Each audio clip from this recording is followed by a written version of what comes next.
Sekarang bicara soal ketaatan. Nah, ayo kita masukkan nama kita di situ. Coba Feba kamu baca ayat 19-nya aja. Kata seorang kamu ganti nama Feba. Coba. Jadi sama seperti Ketaatan Feba. Satu orang semua. Kalimat pertama bukan ketaatan. Ayo ulangi lagi. Jadi sama seperti oleh tidak taatan Feba. Satu orang, semua orang telah menjadi orang berdosa. Nah, kalau kita tidak taat, nggak cuma 10 orang, nggak cuma 1000 orang, nggak cuma 1.000.000 orang, nggak cuma 1 juta orang, semua orang loh saudara. Ngeri sekali hanya karena satu saja. Satu orang kena flu babi, dunia sedang kena semua. Ngeri sekali. Tapi kalau kita taat, kalimat kedua, Demikian pula oleh ketaatan Feba. ya, Semua orang menjadi orang benar. amin. Nah, itu laki-laki, saudara. Itu laki-laki, itu pria. Bukan perempuan yang Tuhan minta, tapi kita laki-laki. Kalau kita egois, rusak semua. Kalau kita tidak egois, semuanya akan diberkati. Semua orang. Bukan 100 juta, 200 juta, 300 juta, 1 miliar. Semua orang. Ngeri sekali. Maka itu, renungkan kesabaran Papa kita di surga melihat kita ini. Ya, nah, tiap kali saya tuh mengingat Tuhan, kau tuh sabar. Setiap kali saya sadar kelemahan saya, kekurangan saya. Aduh, dia itu sabarnya luar biasa. Coba kalau dia itu begitu perfeksionis. Minta kita harus begini, harus begini. Seperti contoh pemancar tadi itu, aduh. Habis semua kita sudah habis betul itu. Mau jadi apa kita ini? Jadi mulai hari ini, mari kita pikirkan itu baik. Dampaknya itu pada semua. Jadi kalau kita dengar Benny bersaksi seperti itu, saya kembali ingat peristiwa tanggal 5 Maret tahun 2005 ya. Padahal cuma jalan aja, mereka lagi cari makan. Ada rame-rame di rumah makan. Jadi mereka bisa masuk. Jadi kalian nggak tahu ada acara itu ya. Cuma lewat. Jadi belajar kita taat untuk semuanya. Jadi keegoisan kita ketika kita mulai mikir masa depan sendiri, nasib sendiri bagaimana, saudara jangan kita pernah takut. Lawan semua ketakutan itu. Amin. Supaya kita tidak salah dalam tanggung jawab yang Tuhan berikan buat kita. 2 Samuel pasal 7 ayat 18. Kita lihat ayat ini. Lalu masuklah Raja Daud ke dalam setelah dia dilantik jadi raja atas Israel. Kemudian duduklah ia di hadapan Yahweh sambil berkata, siapakah aku ini ya Yahweh Tuhan? Dan siapakah keluargaku? Sehingga engkau membawa aku sampai sedemikian ini. Engkau telah berfirman juga tentang keluarga hambamu ini. Ini laki-laki, ini pria. Saudara, karena laki-laki itu diberi tanggung jawab yang sangat besar. Bukan posisi kita lebih tinggi, lebih hebat dari perempuan, tidak. Ini masalah tanggung jawab. Karena kita kepala, istri itu tubuh. Maka kalau mengalami apa-apa dan nggak tahu kenapa penyebabnya, kenapa ada istilah MRI, ya CT scan, otak itu diperiksa baik, kerusakannya di bagian mana, pasti bagian kepala, bukan perutnya yang diperiksa. Kenapa? Karena kepala itu laki-laki. Salah satu bentuk tanggung jawab yang diberikan kepada kita, penting sekali setiap kita. Apa firman Tuhan untuk kita dan keluarga kita? James, silakan. Tinggal 3 hari lagi status bujangmu akan gugur. Ternyata 3 hari Rabu ke Jumat. Dan itu gak main-main. Saudara, menjadi suami yang paling penting adalah ini, tanggung jawab. Apa firman? Sebab engkau juga telah berfirman kepada keluarga hambamu ini. Apa firmannya kepada kita sebagai kepala keluarga? Apa? Penting sekali dalam hidup ini untuk kita persiapkan. Maka itu saya selalu berkata kepada banyak anak laki-laki yang mau menikah, bukan sibuk pestanya di mana, pakaiannya apa, bukan.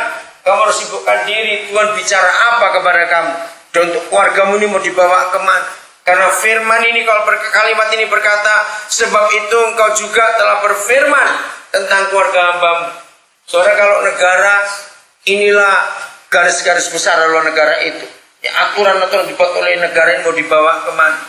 Setiap kita harus dengar untuk berbicara apa kepada kita. Karena kalau tidak, berarti keluarga kita nggak punya arah. Hidup kita nggak mau kemana. Kita nggak pernah punya tujuan. Kita nggak pernah punya arah. Celaka sekali kalau orang berjalan tidak tahu tujuannya kemana, arahnya kemana. Dan kalau perlu setiap bulan Tuhan bicara tentang keluarga kita, arahnya kemana, kita bawa kemana. Anak istri kita sangat menantikan kita dalam keputusan ini. mau kemana? Saudara, kita tahu pengaruh yang salah dari istri. Coba kalau suami nggak mau bertanggung jawab. Bacakan Kejadian 3 ayat 17. Kira-kira 3 bulan sebelum saya menikah, saya beritahu ini pada Cik Louis. Dia kaget baca ayat itu. Dia tanya, kenapa saya diberi ayat ini? Nah, saya nggak mau salah dalam menikah nanti. Nah, garis bawah ini. Karena engkau mendengarkan perkataan istrimu ini. Terus, garis bawah saudara. Itu yang menakutkan. Maka terkutuklah tanah. Karena engkau suami laki-laki mendengarkan perkataan istrimu. Wih, ngeri sekali ayat itu. Saya takut betul. Terus, dengan bersusah payah engkau akan mencari rezekimu seumur hidupmu gara-gara satu nasihat yang salah. Saudara, saya dapat ayat itu sudah lama sekali. Ketika saya lihat beberapa teman hamba Tuhan ya, itu dari hamba Tuhan dulu. Kenapa yang lain bisa berhasil pelayanan? Yang lain setengah mati betul. Sampai sudah pindah kemana-mana. Enggak juga. Kenapa ini? Nah, suatu hari Roh Kudus tunjukkan saya ayat ini. Terus sempat peneguhan juga berapa orang yang bukan hamba Tuhan. Punya modal besar. Pengalamannya hebat sebetulnya. Lah letak usaha itu strategis. Tapi bangkrut terus. Kenapa itu?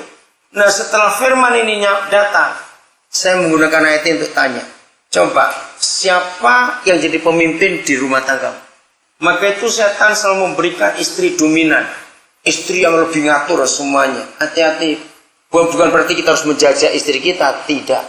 Contoh yang paling gampang. 2 keluarga yang pertama ada di dunia ini. Bukan keluarga yang pertama. Tapi yang disebut paling banyak di Alkitab. 1 keluarga Adam, 1 keluarga Abraham. Dunia jadi terkutuk. Tengahnya sampai hari ini. Gara-gara 2 orang ini. 1 Adam mendengarkan kata istrinya. Seharusnya kan cuma sederhana saja. Kalau sampai Adam waktu itu bicara. Dia memanggil ma atau memanggil yang. Memanggil apa nggak tahu lah. Bukan begitu Tuhan berkata. Yang lain boleh dimakan, yang ini tidak. Tanggung jawabnya itu. Dari situ kita belajar. Aduh Adam, sayang sekali. Kalau dia ngomong sekedar kalimat pendek itu saja. Woi, dunia lain betul ceritanya. Nah begitu pula Abraham. Sarah memang betul logikanya. Dia sudah menopause lama.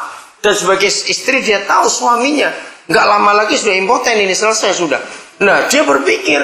Daripada sebelum dia mati sakar, istilah terjemahan lama. Dia bilang, Pak itu ada babu nganggur itu. Cuma nasihat singkat saja itu ada babu nganggur. Aku sudah nggak bisa. Maka itu dengan laki-laki, saya belajar dari 2 kisah ini. Ternyata makhluk paling rakus sedunia itu laki-laki. Rakus betul. Memang gak enak. Coba bayangkan Adam itu. Saya percaya dia belum mencicipi semua buah setaman segitu gedenya. Iya toh, kita aja belum habis dicoba, dikasih satu yang nggak boleh di. Nah itu diembat juga, karena rakus saya lagi. Nah, begitu pula Abraham lihat itu, istri satu aja nggak habis-habis. Begitu luar biasanya laki-laki kalau salah itu. Kita harus sadar betul akan hal ini, tanggung jawab. Terkutuk tanah perjanjian itu sampai hari ini. Pertumpahan darah nggak habis-habis sampai hari ini. Seberapa ribu tahun. Gara-gara suami mendengarkan nasihat istri. Istri boleh usul. Boleh.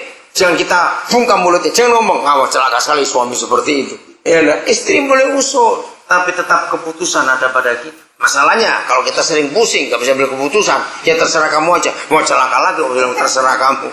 Kita harus bisa ambil keputusan.